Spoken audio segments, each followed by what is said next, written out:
क्या नाम है गुड़िया आप जी का? मेरा नाम कोयल भारती। गुड़िया कहाँ से आए हैं आप? मैं बठिंडा पंजाब। परम संत सतगुरु रामपाल जी महाराज की शरण में आने से पहले आप कौन सी भक्ति करते थे?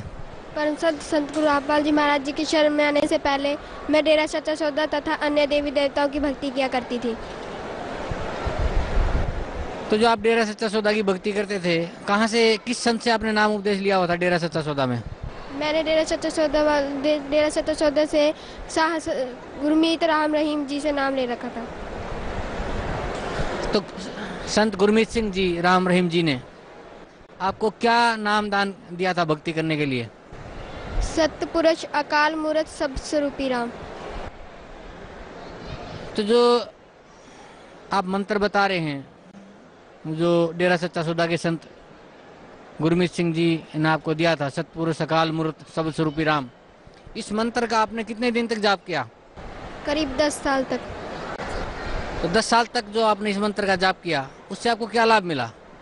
मुझे अभी तक कुछ लाभ नहीं हुआ था। बहुत ज़्यादा कठिनाई आ रही थी। मेरे भाई का उधरी डेरा सच्चा सौदा में ही एक्सीडेंट हो गया था और बहुत ज़्यादा परेशानी हो गई थी, लेकिन हमें कोई लाभ नहीं हुआ था। तो कैसे भक्ति करते थे आप, कैसे जाप करते थे इस मंत्र का? हम हम बैठ के चिट्टा कपड़ा सिर पे लेके और फिर नाम नाम नाम नाम जपा करते थे। गुड़िया, परम संत सतगुरु रामपाल जी महाराज की शरण में कैसे आए आप? संत गुरु रामपाल जी महाराज जी की शरण में इस तरह ही मेरे पिताजी ने नाम ले रखा है। उन्होंने मुझे ज्ञान गंगा पुस्तक दी। वो कह रहे ये पढ़ के आप नाम दीक्षा लेने की वो करना। लेकिन फिर मैंने करीब 5 दिन तक मेरे पास वो किताब रखी थी, पर मैंने पढ़ी नहीं। मैं क्या मेरे को लगता है मेरा डेरा सच्चा सौदे वाला ही सही है।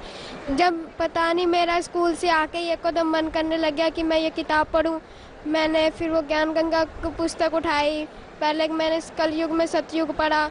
मेरे को बड़ी हैरानी हुई। मैं क्या मैंने इतने दिनों तक ये ज्ञान गंगा पढ़ी नहीं। फिर मैंने बहुत पढ़ा, उसे 5 दिन तक मैंने लगातार पढ़ी। मुझे बहुत ज़्यादा ज्ञान हो गया। फिर मैंने अपने पिताजी से कहा, पिताजी मुझे तो अब नाम दीक्षा लेके आनी है। भैया, जैसे आप बता रहे थे कि पहले आप डेरा सच्चा सौदा से जुड़े हुए थे 10 साल तक, संत गुरमीत सिंह जी राम रहीम ने आपको 3 मंत्र का जाप दिया था, अकाल मूर्त सतपुरुष अकाल मूर्त सब स्वरूपी राम। उसका आपने 10 वर्ष तक जाप किया, आपको कोई लाभ नहीं मिला। फिर आप परम संत सतगुरु रामपाल जी महाराज से आपने नाम उपदेश लिया। तो जो सत भक्ति परम संत सतगुरु रामपाल जी महाराज ने आपको दी है, उस भक्ति से आपको क्या लाभ मिला? उस भक्ति से तो मुझे सबसे बड़ा ये लाभ हुआ कि गुरुजी मुझे सतलोक लेकर गए। सतलोक में जब मैं सिमरन प्रथम मंत्र मिला था, तब मैंने प्रथम मंत्र पहले मैंने जब नाम दीक्षा ली थी, मैं इतना मंत्र नहीं कर पाई थी, मुझसे ज़्यादा हो नहीं पाया करता था। लेकिन जब से स्कूल की छुट्टियां पड़ी, मेरा मन और ज़्यादा बढ़ता चला गया भक्ति करने पे। मैं क्या मेरे को भक्ति करनी चाहिए। जब से मैंने 8 साल की लड़की का सतलोक के बारे में वो सुना इंटरव्यू, मुझे भी थोड़ी सी भक्ति तेज़ होने लगी। मैं क्या अगर वो भी जा सकते हैं तो हम भी जा सकते हैं। मैंने फिर अच्छी तरह छुट्टियों में बहुत भक्ति करी। फिर 16 तारीख को बुधवार को मेरी इतनी भक्ति तेज़ होगी कि महाराज जी, मैं प्रथम मंत्र कर रही थी, तब माला कर रही थी, तब मुझे सिर्फ एक ही चीज़ दिखाई दे रही थी। कबीर साहब उधर खड़े साइड में खड़े हुए, इधर स्वामी रामदेव महाराज, सारे जने खड़े हुए।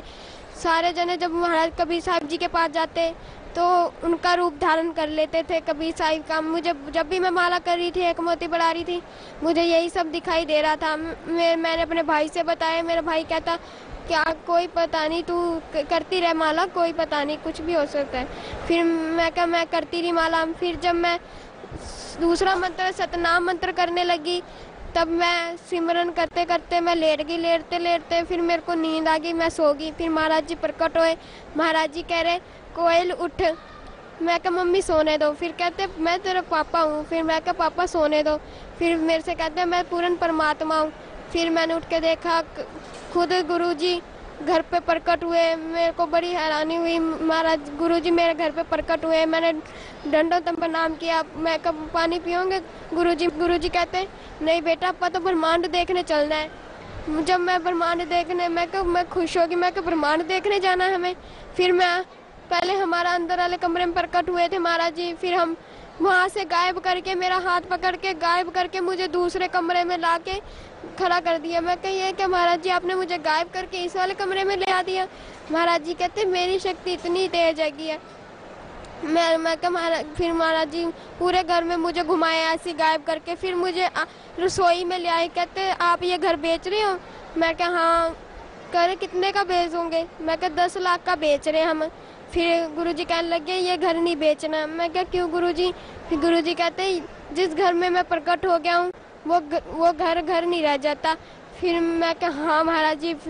महाराज जी कहते अब बेचना नहीं। मैं कहा ठीक है महाराज जी। फिर जहाँ हमारा नलका था वहाँ पे पहले पौड़ियाँ नहीं बनी थी, उधर की साइड ईंट रखी हुई थी 2-3, उस पे गुरुजी ने पैर रखा, उस ईंट का रंग बदल गया, सोने जैसी चमक आने लगी उस ईंट में, और पौड़ियाँ बन गई, बहुत लंबी पौड़ियाँ बन गई, बहुत ही ज़्यादा लंबी। उसमें भी इतना प्रकाश आ रहा था पौड़ियों में, मैं बड़ी हैरान थी। मैं कहीं सोने की है कि किसकी है? मैंने पहले पैर रखा, मेरे को डर लग रहा था। मैं क्या पता नहीं कौन सी चीज़ से बनी हुई है। पहले मैं पैर रख के मैंने पीछे हटा लिया। मैं क्या पता नहीं कौन सी चीज़ से बनी है। फिर मैंने हाथ लगा के देखा, उसमें जो मैंने वो चीज़ छुई थी, अभी तक मैंने किसी भी ईंट को छुआ, वो चीज़ अभी तक मुझे दिखाई नहीं दी है।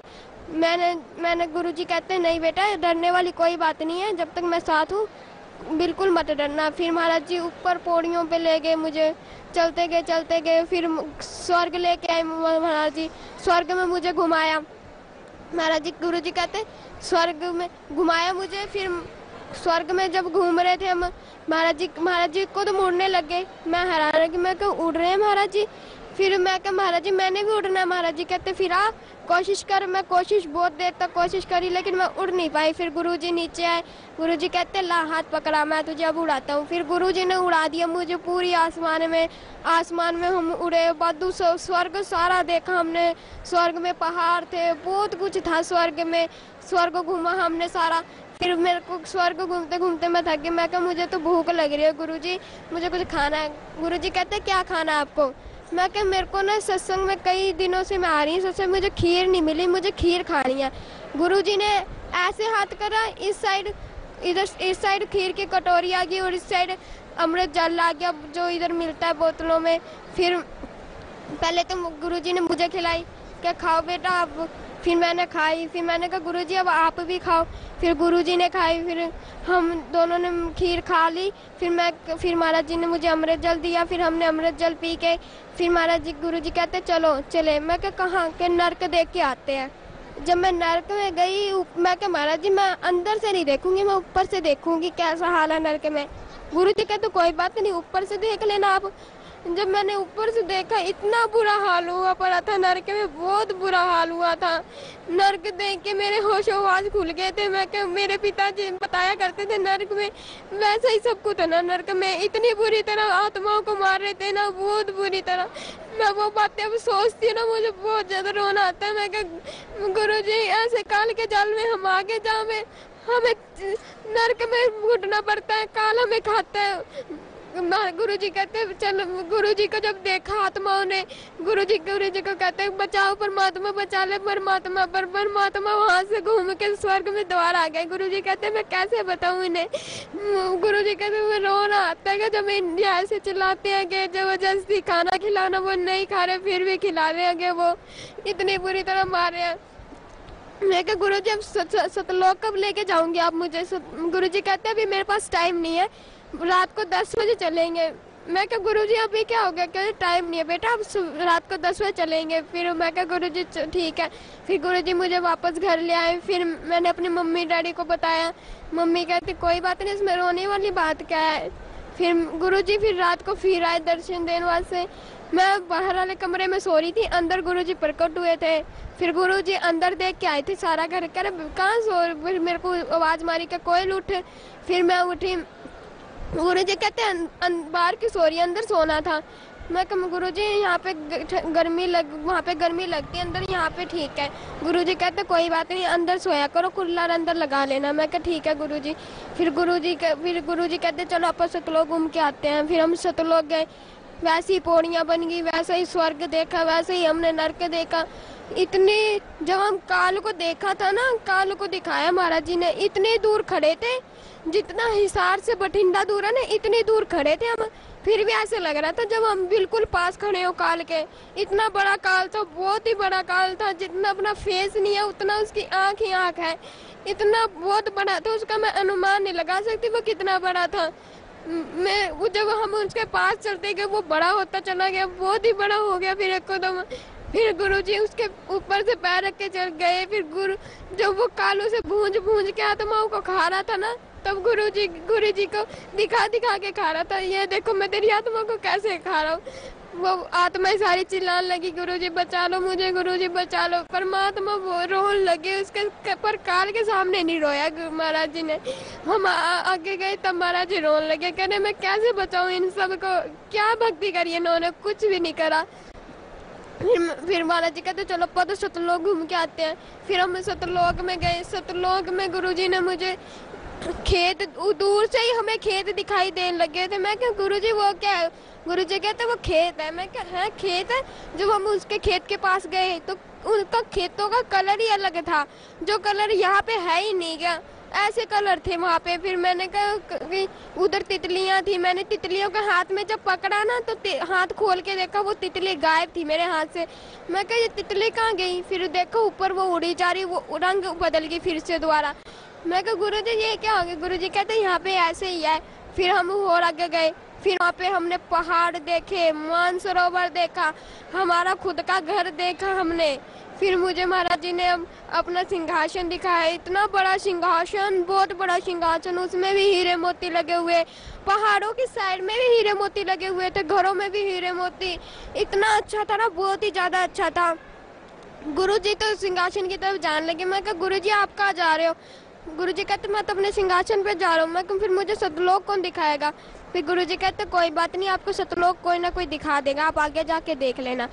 फिर गुरुजी जब सिंहासन की तरफ जा रहे थे, गुरुजी को मैंने दूर से देखा, वो जब सिंहासन पे बैठने लगे एकदम आसमान में उड़ गए। फिर उनकी जब उड़े तो उनका शरीर जब नीचे वापस आए तो उनका शरीर अलग था, उनका शरीर बहुत ही अलग था, बहुत ही ज्यादा। मैं कहा हाँ ये कैसे शरीर महाराज जी का हो गया? मैंने पास में जा ही नहीं पा रही थी, इतना प्रकाश आ रहा था, बहुत ज्यादा प्रकाश आ रहा था। फिर मैं तो सतलोक घूमती। फिर मैं सतलोक जब देखने लगी, मेरे को डर लग रहा था। मैं क्या सतलोक में पहली बार आई, मुझे कुछ पता नहीं। फिर मुझे ना जाते जाते रास्ते में मुझे आत्मा मिल गई एक। वो आत्मा में इतना रौनक थी, इतना प्रकाश था, बहुत ज्यादा। उसका जो शरीर था वो अलग था, वो ना स्त्री थी ना पुरुष था, कुछ भी नहीं था, पता ही नहीं चल रहा था वो स्त्री है कि पुरुष है, कुछ भी पता नहीं चल रहा था मुझे। फिर वो कहते आप सतलोक में पहली बार आए हो? मैं क्या हाँ मैं पहली बार आई हूँ। वो कहते चलो फिर आपको सतलोक दिखाएं। मैं कहा हाँ चलो। फिर हमने सतलोक पहले पैदल से ही देखा, पैदल में हमने घर देखे, मैंने खुद का घर देखा, घर देखा, मानसरोवर देखा, सारा पैदल वाला देख लिया। फिर वो कहती चल वाहन में घूमने चलते हैं। मैं कहा वाहन में आप गिर नहीं जाएंगे? वो कहती नहीं गिरते। मैं वाहन में पहले तो मैं बैठ गई। जब वाहन उड़ने लगा, पहाड़ों के बीच में से जा रहा था, मेरे को तो डर लग रहा था। मैं गई हाँ ये पहाड़ों के बीच में से जा रहा, लगता मैं तो आज जाऊंगी, मरूंगी मैं तो आज। मैं बहुत ज्यादा घबरा गई थी। मैं कहीं पहाड़ के बीच में से लेके जा रही हूँ, मुझे तो डर लग रहा है ऊपर से। फिर वो आत्मा पूछने लगी आप डरो मत, यहाँ मृत्यु जन्म होता नहीं है।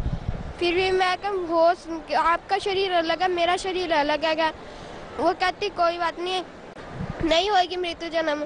फिर मैं का विश्वास आनी मुझे इतना। वो कहती चल मैं विश्वास दिलाती हूँ। फिर उसने पहाड़ों के बीच में से ही ले गई। मैंने आंखें बंद कर ली। मैं कहा आज तो मैं गई। जब आंखें खोल के देखा, मेरा शरीर में एक भी खरोच नहीं आई थी, थोड़ी सी भी चोट नहीं लगी थी। मैं बड़ी हैरान। मैं कहा यहाँ पे सच्ची मृत्यु जन्म नहीं होता, यहाँ तो सच्ची जो चीज पृथ्वी में नहीं है वो चीज यहाँ पे है, न मृत्यु है न जन्म है। हमने सतलोक घूमा। मैं कहा फिर वो कहती अब तू कहाँ जा रही है? मैं कहा मैं तो गुरुजी के पास जा रही हूँ। क्यों? मैं तो गुरुजी से कहूंगी कि मुझे तो अब यहाँ से जाना ही नहीं है। फिर गुरुजी के पास जब मैं गई, गुरुजी बैठे थे, कह रहे क्या हुआ सतलोक देख लिया? मैं कहा हाँ। अच्छा है? मैं कहा बहुत ज्यादा अच्छा है। फिर गुरुजी कहते चलो अब नीचे चलना है। मैं कहा नीचे कहाँ? क्या पृथ्वी में जाना है? मैं कहा मैं अब नीचे नहीं जाऊंगी किसी भी हालत में। क्या जाना तो पड़ेगा बेटा, ऐसी बात नहीं है, आपको जाना तो पड़ेगा। वो कहते इंटरव्यू देना है आपको। मैं कह कोई बात नहीं, इंटरव्यू मैं कभी और दे दूंगी, मैंने तो यहीं रहना है। फिर गुरुजी कहते भक्ति कौन करेगा, पिछली भक्ति से तू आ पाई है सतलोक। मैं कह मैं माला सतलोक में ही ले आती हूँ, यहीं कर लूंगी मैं सिमरन। गुरुजी के हंसने लगे। गुरुजी कहते हैं तू माला यहाँ लेके आएगी, ऐसे नहीं हो सकता, ऐसे तो फिर सारी आत्माएं आ सकती है यहाँ पे माला लेके। फिर भी तो अगर तू माला लेके फिर भी आ भी गई तो फिर तू भक्ति कैसे करेगी। मैं क्या कर लूंगी मैं गुरुजी। फिर गुरुजी कहते ऐसे कैसे भक्ति करेगी, तू पूरा दिन तो सतलोक में घूमती रहेगी, क्या तू भक्ति करेगी, भक्ति में तेरा मन ही नहीं लगा करेगा। मैं क्या हाँ। कहते देख ले अगर तूने भक्ति थोड़ी सी भी करी नहीं ना भक्ति, तो तुझे भी काल वैसी खाएगा जैसे उन आत्मा को खाता था। मैं कह नहीं नहीं ऐसे थोड़ी ना खा लेगा मुझे। फिर वो कह नहीं ऐसे खा सकता है, खाने में क्या गए। मैं कह चलो ठीक है, मैं नीचे चली जाती हूँ। जब मैं वापस महाराज जी फिर कह रहे चलो नीचे जाना है, फिर मैं कहा ठीक है मैं आ रही। फिर जब वो मैं जा रही थी नीचे आ रही थी वापस, तो मेरी जो फ्रेंड तो जो मिली थी मुझे आत्मा, वो कह रही थी अब कब आएगी। मैं क्या आऊँगी, पक्का आऊँगी, अब की बार मैं हमेशा के लिए आऊँगी। वो कहती अच्छा पक्का ना, फिर अब मैं यहाँ पर रोज घूमा करेंगे। मैं क्या हाँ। वो कहती पक्का आएगी ना। मैं क्या हाँ पक्का आऊँगी, 100% आऊँगी। फिर वो कहती अच्छा। फिर हम वापस नीचे आए। नीचे मैंने अपने मम्मा डैडी को बताया। मम्मा डैडी कहते ये क्या तू सतलोक घूम भी आई, हमें बताया भी नहीं। मैं क्या मम्मा ऐसी बात नहीं है, आप भी किसी दिन जाओगे। बुढ़िया, भक्त समाज को क्या संदेश देना चाहते हैं आप? भक्त समाज को मैं यही संदेश देना चाहती हूँ कि आप संत रामपाल जी महाराज जी के शरण में आए और नाम दीक्षा लेके अपना कल्याण करवाए। मुझे पता है कि नरक में क्या हाल हो रहा था और काल कैसे भूंज के खा रहा था। मैंने सब अपनी आंखों से देखा है, ताई करके मुझे पता है कि क्या हाल हो रहा था, काल कैसे खा रहा था दिखा दिखा के, गुरुजी कैसे रो रहे थे, मुझे सब पता है। इस दुनिया में सिर्फ पूर्ण परमात्मा सिर्फ एक ही है जो इस दुनिया में आ चुके हैं। आप इनके शरण में आए और अपना कल्याण करवा ले, नहीं तो कोई पता नहीं। कबीर साहिब अब 600 साल बाद अब ये रूप धारण करके आए हैं कबीर साहिब। अब समझ लो अगर इसके बाद कब आएंगे। ये गोल्डन चांस है, इसको अगर तुमने जीत लिया ना, फिर तुम अब हमेशा के साथ लोग रह सकते हो। अगर ये गोल्डन चांस तुमने छोड़ दिया तो कभी भी तुम रह नहीं सकते। जी धन्यवाद आपका, बहुत बहुत धन्यवाद।